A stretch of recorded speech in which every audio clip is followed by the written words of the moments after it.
네, 반갑습니다, 여러분. 오늘은 여러분들과 소화계에 대해서 이야기를 해보려고 해요. 자, 소화계는 우리 양분을 소화하고 흡수하는 작용을 하는 곳이 바로 소화계죠. 그래서 소화하는 그 작용이 어떤 작용이며 어떤 과정을 통해서 분해되고 그 다음에 흡수되는지 이야기를 한번 해보도록 하겠습니다. 자, 소화란 무엇이냐? 우리가 음식물을 먹게 되는 거죠. 그렇게 음식물을 먹었을 때 음식물의 덩어리가 너무나 커서 내 몸 안쪽으로는 들어갈 수가 없어요.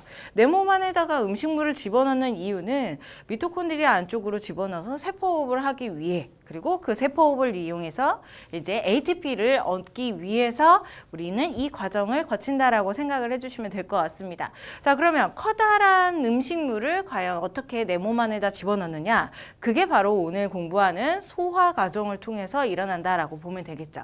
자, 영양소에는 아주 커다란 덩어리들도 있고요. 그 다음에 아주 작은 덩어리들도 있어요. 당연히 뭐 밥알과 같은 애들은 당연히 커다래서 내 몸 안으로 들어갈 수는 없지만 잘게 일단은 이나 아니면 여러 가지 기계적 소화를 통해서 쪼갠 다음에, 그럼에도 불구하고 자체의 덩어리가 커서 세포 안쪽으로 못 들어가는 애들, 그런 애들을 소화라는 과정을 통해서 이제 작게 분해하는 과정을 우리는 소화다라고 얘기를 하는 거죠.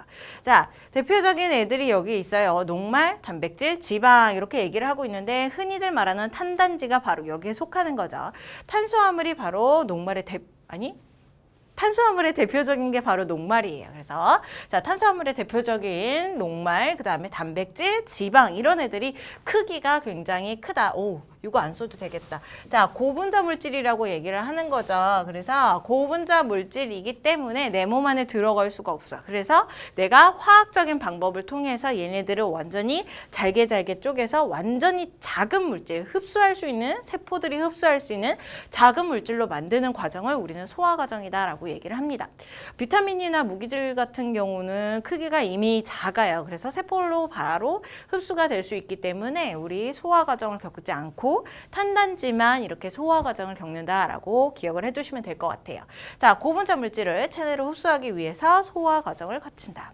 자, 그러면 어떤 과정을 통해서 이제 소화가 되는지 탄단지 얘네들을 각각 나눠서 얘기를 한번 해보도록 하겠습니다.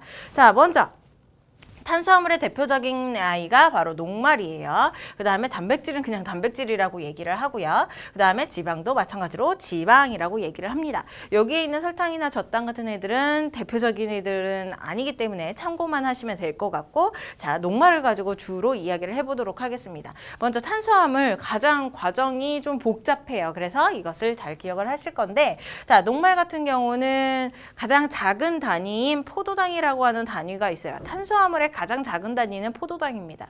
그런데 이 포도당 같은 경우는 우리는 단당이라고 얘기를 해요. 단당. 자, 당이 한 개로 이루어져 있다. 그래서 단당류라고 얘기를 하는 거예요. 그럼 이 단당이 두 개가 합쳐지게 되면 당이 두 개죠. 그래서 이당류라고 얘기를 하는 겁니다. 그 이당류가 바로 이제 여기 있는 엿당이라고 하는 애죠. 이당류. 그 다음 이 엿당이라고 하는 애들이 또 여러 개가 결합이 되어서 이제 녹말과 같은 여러 개의 고리를 가지고 있는 구조다. 이러면 얘 같은 경우는 다당류라고 얘기를 하는 거죠. 이런 다당류의 상태로는 세포에 들어갈 수가 없어요. 그래서 얘네들을 쪼개는 과정들, 소화 과정을 거쳐서 가장 작은 덩어리인 포도당으로 만드는 것이 이제 오늘의 목적이다라고 기억을 하시면 될 것 같아요. 자, 녹말이 있습니다. 내가 딱 먹어야 밥알을 먹게 되면 녹말로 이루어져 있죠.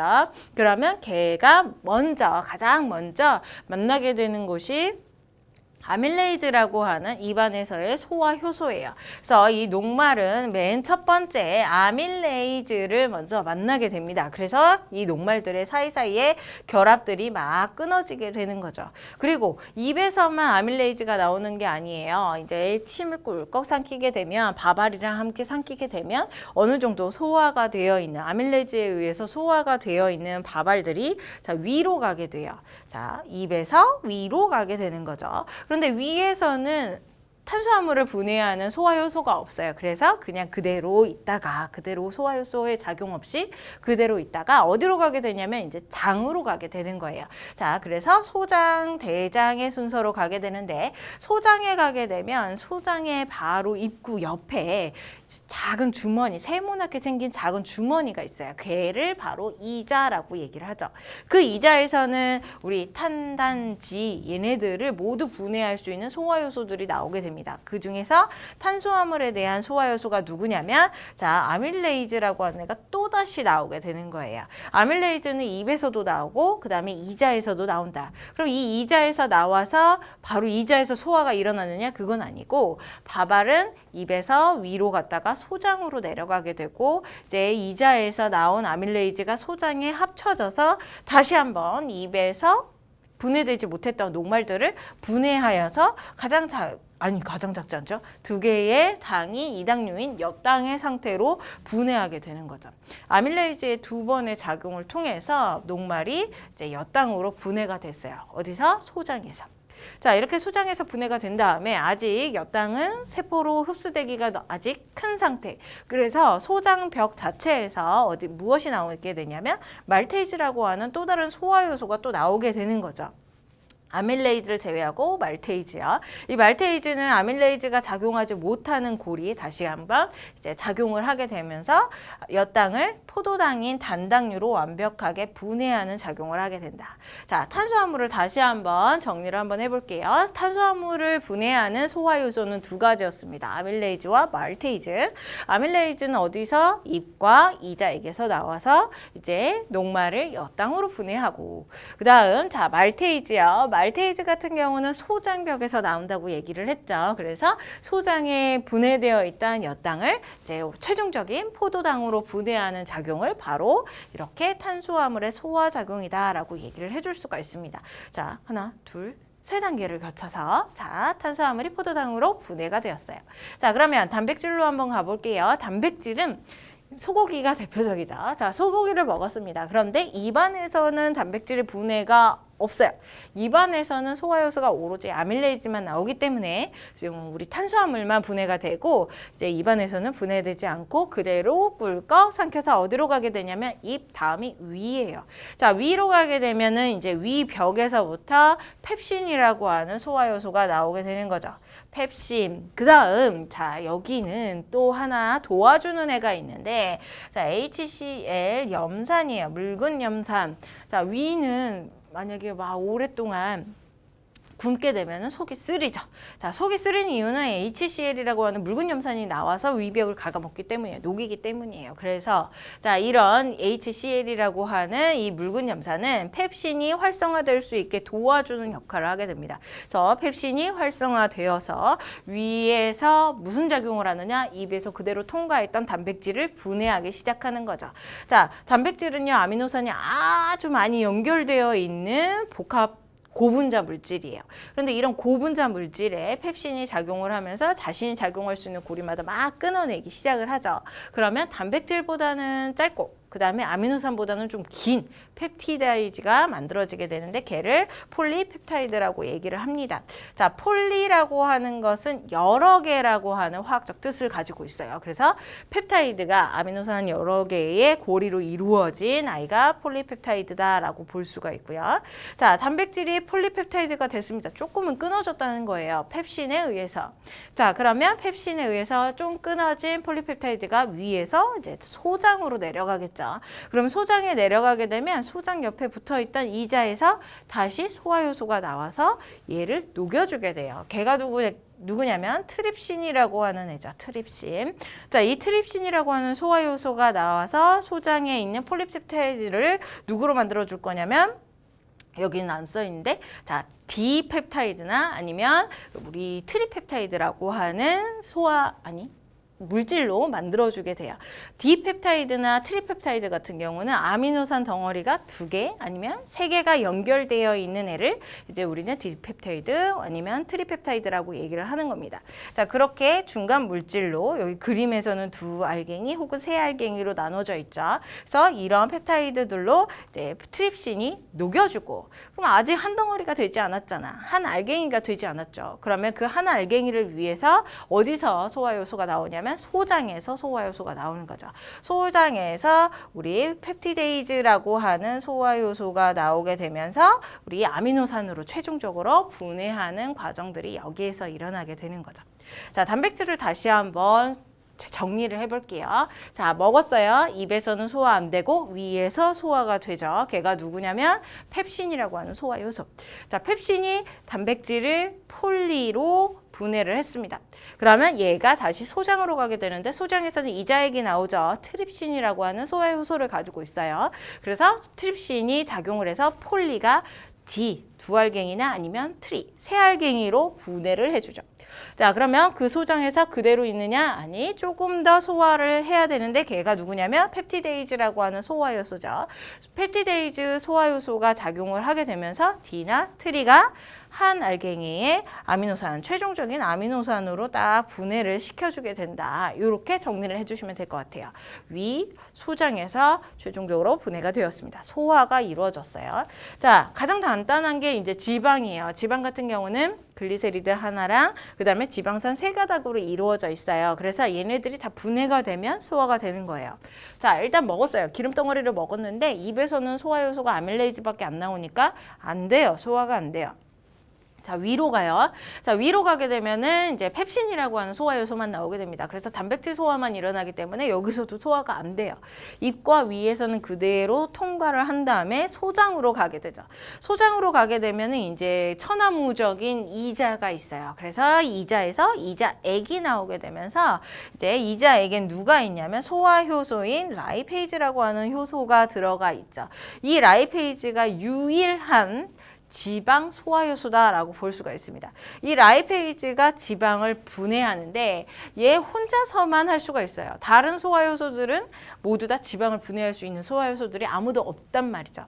그래서 이 라이페이즈를 도와주는 애가 누구냐면 쓸개즙이라고 하는 애가 또 나와요. 쓸개즙 같은 경우는 간에서 만들어지고 생산되죠.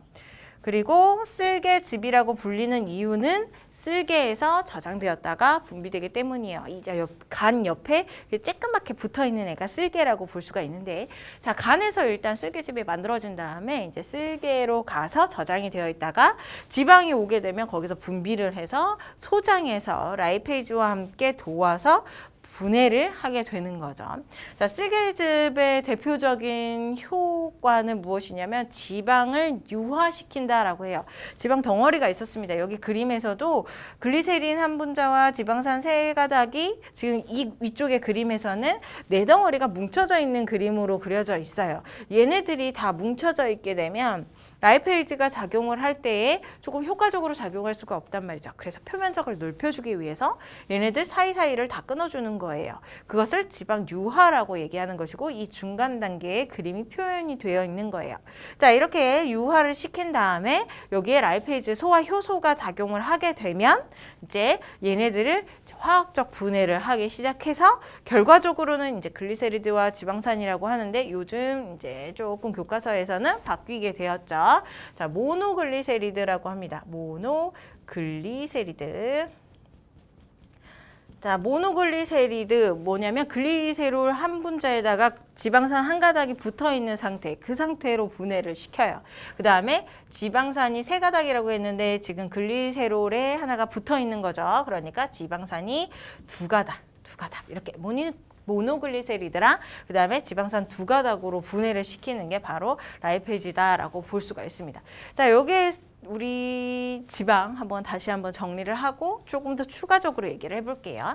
자, 지방의 소화 같은 경우는 입이나 위에서 일어나지 않고 오로지 소장에서만 일어난다. 그런데 얘 같은 경우는 오로지 이제 이자액에서부터 나오는 이 라이페이즈라고 하는 소화 효소에 의해서만 분해가 되는데 모노글리세리드랑 지방산 2가닥으로 분해가 되어서 소화가 맞춰진다. 이렇게 얘기를 했죠. 자, 추가적으로 조금 더 얘기를 한번 해볼게요. 색깔을 바꿔서. 자, 지방을 먼저 얘기를 한번 해보면 지방에서 쓸개즙을 얘기를 했습니다. 자, 얘 같은 경우는 소화 효소가 아니에요.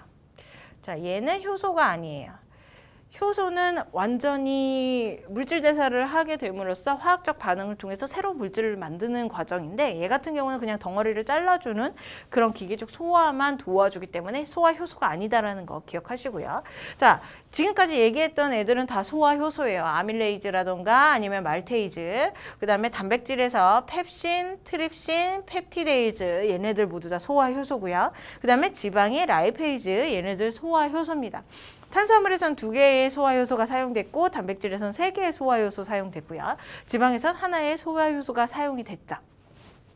자, 가장 먼저 소화가 시작되는 곳은 입이에요. 누구냐면 탄수화물에 의해서 일어나는 것이고, 그 다음에 단백질은 가장 먼저 어디에서 일어나냐면 위에서 일어난다. 그 다음 가장 나중에 소화가 시작되는 것은 지방이 되겠고, 지방은 소장에서 시작이 되죠. 그리고 그 소장에서 시작되자마자 그냥 끝난다라고 보면 될 것 같아요. 자, 또 중요한 애가 누구냐면 이자액이에요. 자, 이자액 같은 경우는 소장이나 입, 위 얘네들은 소화효소를 분비하는 애들이 3개의 영양소, 탄단지 얘네들을 모두 분해하는 효소들이 다 나오진 않아요. 그런데 오로지 자, 이 이자액에서만 3대 영양소를 분해하는 효소들이 다 나오죠. 자, 먼저 탄수화물 같은 경우는 아밀레이즈가 나오게 되고요. 그 다음에 단백질 같은 경우는 트립신이 나오게 됩니다. 그 다음 지방 같은 경우는 라이페이즈가 나오게 되죠. 3개의 영양소를 모두 다 분해하는 소화효소들이 다 이자액에서 나온다는 거 기억하시면 될 것 같아요. 자, 이것이 되게 복잡해 보이지만 여러분들이 이제 탄수화물, 단백질, 지방 혹은 녹말, 단백질, 지방 이렇게 나누어 가지고 각각 어느 곳에서 소화가 이루어지는지 그리고 어떤 소화효소에 의해서 이루어지는지를 다 한번 정리를 해보면 이 소화 과정은 이제 마스터를 쉽게 할 수 있을 것이다 라고 얘기를 해줄 수가 있어요. 자, 이렇게 소화가 됐죠. 우리 녹말 같은 경우는 포도당으로요. 자, 단백질 같은 경우는 펜을 바꿔서 자, 탄수화물 같은 경우는 포도당, 녹말은 포도당. 자, 단백질은 아미노산, 그 다음에 지방은 모노글리세리드랑 지방산으로 분해가 각각 됐어요. 이렇게 마지막으로 분해된 애들은 이제 세포 안쪽으로 흡수가 될 수가 있어요. 그래서 그 흡수되는 과정을 한번 얘기를 해보겠습니다. 자, 보게 되면 영양소의 소화와 흡수 이동. 입니다. 자, 수용성 영양소랑 그 다음에 지용성으로 나눌 수가 있습니다. 자, 수용성 같은 경우는 물에 잘 녹는 애들을 수용성, 이제 물에 친한 애들, 그런 애들. 자, 그 다음에 지용성은 기름에 잘 녹는 애들, 이런 애들을 이제 지용성이라고 얘기를 하죠. 우리 앞에서 공부했던 녹말이라던가 단백질 같은 경우는 수용성이고, 그 다음에 지방의 산물인 이제 모노글리세리드랑 그 다음에 지방산 같은 경우는 지용성에 속해요. 이렇게 소화된 애들이랑 그 다음에 소화 과정을 겪지 않고도 흡수되는 작은 애들이 있다라고 얘기를 했죠. 비타민이라던가 무기염류 이런 애들은 이제 각각 소화 과정 없이 흡수를 하게 됩니다. 자, 흡수되는 과정들이 각각 다르기 때문에 이런 그림이 나오게 되는 거예요. 먼저 수용성부터 얘기를 한번 해보면 수용성은 물에 친해요. 그래서 얘가 소장에서 소화가 다 된 다음에 소장에서 이제 대부분의 영양소들이 흡수가 되는데 자, 포도당, 아미노산 얘네들 수용성이라고 얘기를 했죠. 그것뿐만 아니라 수용성 비타민 누가 있냐면 비타민 B와 그 다음에 비타민 C가 있어요. 비타민 B와 비타민 C 얘네들이 이제 수용성 영양소인 포도당과 아미노산이랑 같이 흡수가 됩니다. 그 다음 무기염류도 소화는 안 되죠. 왜냐하면 쬐끄마니까. 자, 쬐끄만 이 무기염류들도 같이 이제 수용성 영양소랑 같이 흡수가 될 건데 중요한 건 어디로 흡수되느냐. 소장에는 많은 주름이 있고 그 다음에 그 주름 위에는 털들이 들어가 있어요. 아주 짜글짜글짜글 털들이 많이 들어가 있어요. 그 털을 우리는 융털이라고 얘기를 하죠. 자, 이렇게 융털을 표현을 해보면 이런 식으로 생겼어요. 털이에요. 그냥 확대를 시킨 거죠. 이런 융털이 있는데 이 융털에는 중심에 융털 안쪽에 중심에 암주관이라고 하는 관이 하나가 있고요. 당연히 얘는 연결이 되어 있습니다. 이렇게 아래쪽으로 해서 피부 안쪽으로 해서 뭐 피부가 아니죠. 세포 안쪽으로 해서 자 내부 우리 몸 안에 흘러갈 수 있게 관으로 연결되어 있어요. 얘를 이제 암주관이라고 얘기를 하고 그 주변을 감싸고 있는 게 누구냐면 모세혈관이에요. 자 모세혈관으로 이루어져 있는데 수용성 애들은 이 소장의 융털로 쏙 들어가서 어디로 들어갈 거냐면 이 암주관을 감싸고 있는 모세혈관으로 먼저 들어간다는 거죠. 자 융털의 모세혈관으로 흡수가 된다. 모세혈관. 자, 그리고 이 모세혈관으로 간 다음에 어디로 갈 거냐면 간을 일단 거치고 심장으로 갈 거예요. 자, 간에 거친다는 게 중요해요. 간에 가면 무슨 짓을 하게 되냐면 이제 혈당을 조절해 주는 역할을 해요. 우리 포도당을 먹잖아요. 그 포도당이 혈액 내에 굉장히 많은 양을 차지하게 되면 당연히 혈류가 아니죠. 당뇨도 나타나게 될 것이고 그 다음에 혈액이 끈적끈적해진단 말이죠.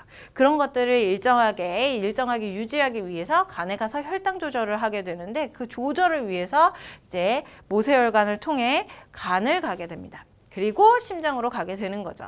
자, 간에 가게 되는데 간으로 가는 길이 간목맥과 간정맥 그 사이사이가 간목맥, 간정맥이라고 하는 혈관을 통해서 이동을 하게 된다. 이 사실을 알고 계시면 될 것 같아요. 자, 중요한 건 이거예요. 수용성 애들 누군지 그리고 자, 융털의 암주관이냐 모세혈관이냐 그 두 개 중에 이제 모세혈관에 흡수가 된다. 그리고 이 모세혈관에서 어디를 거치냐면 간을 꼭 거쳐서 심장으로 간다는 거. 심장에 가서는 이제 온몸에 퍼지면서 이 영양소들을 다 사용을 할 수 있게 이동을 하게 되는 거죠.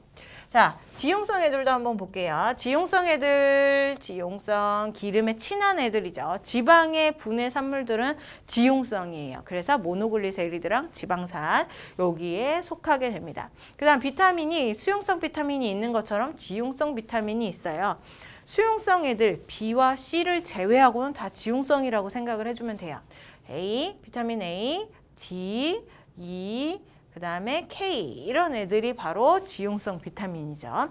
얘네들이 이제 지용성 영양소와 함께 흡수가 된 다음에 요 융털의 중심인 여기 관, 굵은 관, 암주관으로 흡수가 됩니다. 암주관. 수용성은 모세혈관, 지용성은 암주관. 이해됐죠?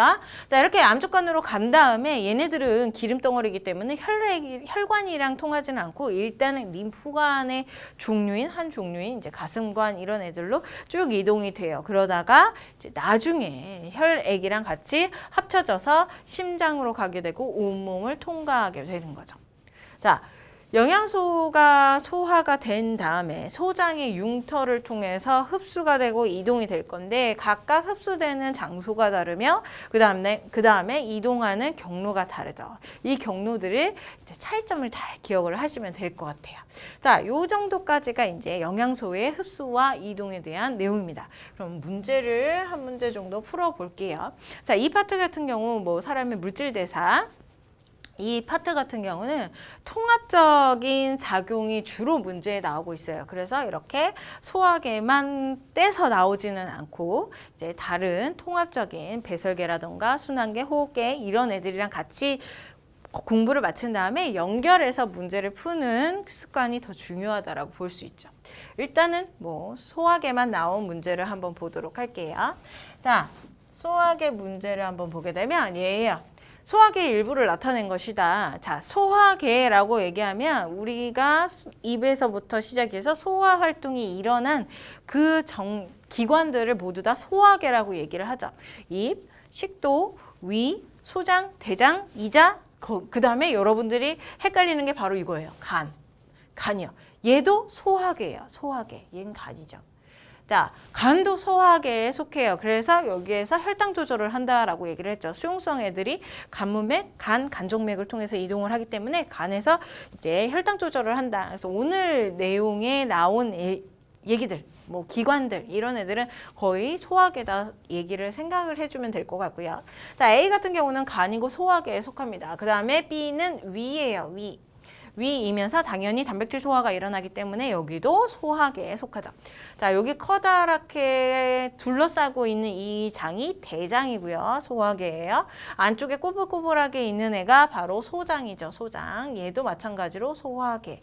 이자도 마찬가지로 소화계. 이자는 여기 위아래 여기에 걸려 있어요. 여기에서 3대 영양소가 모두 다 나온다라고 얘기를 했죠. 자, 이렇게 되어 있다. 그러면 선지를 보면서 하나씩 풀어보도록 할게요. 자, A에서는 요소가 생성된다. 이거는 배설계랑 연결된 문제예요. 요소는요, 우리 암모니아라고 하는 이제 노폐물이 만들어지게 되면 그 노폐물이 독성을 가지고 있기 때문에 일단 간으로 가요. 그리고 간에서 독성이 없는 요소로 변신을 하게 되는 거죠. 전환이 되고 그 다음 콩팥으로 가서 오줌으로 빠져나가게 되는 거예요. 자, A에서는 간에서는 요소가 생성된다. 맞는 말이 되겠죠. 주로 요소가 생성되는 암모니아가 간에서 전환이 되기 때문에 얘를 배설계라고 생각하는 친구들이 굉장히 많은데 소화계입니다. A, B, C 모두 다 소화계에 속해요. 그래서 일단은 얘가 배설계다 그러면 틀렸겠지만 요소가 생성된다는 건 맞는 말. 자, B에서는 부교감 신경이 연결되어 있다. 네, 신경이 연결되어 있지 않은 애가 없어요. 부교감 신경 같은 경우는 소화를 촉진시켜주는 역할을 하게 돼요. 그래서 자, 소화를 하는 소화계들은 모두 다 부교감 신경이 연결되어 있다라고 볼 수가 있죠. B. 자, C에서는 지방산이 흡수된다 그랬는데 소장에서는 지방산 뿐만 아니라 수용성 영양소, 그 다음에 지용성 영양소, 대부분의 영양소들이 다 여기서 흡수가 돼요. 여기에 있는 대장이요. 대장에서는 물의 흡수가 일어나죠. 다른 영양소들은 모두 다 소장에서 흡수된다라고 보면 되겠습니다. 자, 지방산이 흡수된다. 그러면 기역, 니은, 디귿, 우리 5번이 정답이 되겠죠. 이렇게 소화계만 딱 떨어뜨려서 문제 나오는 애들이 없기 때문에 우리 나중에 이제 통합적으로 모든 기관계를 합쳐서 공부할 때 많은 문제를 풀어보도록 하겠습니다. 자, 오늘은 여기까지 하도록 하죠. 수고 많이 하셨습니다. 감사합니다.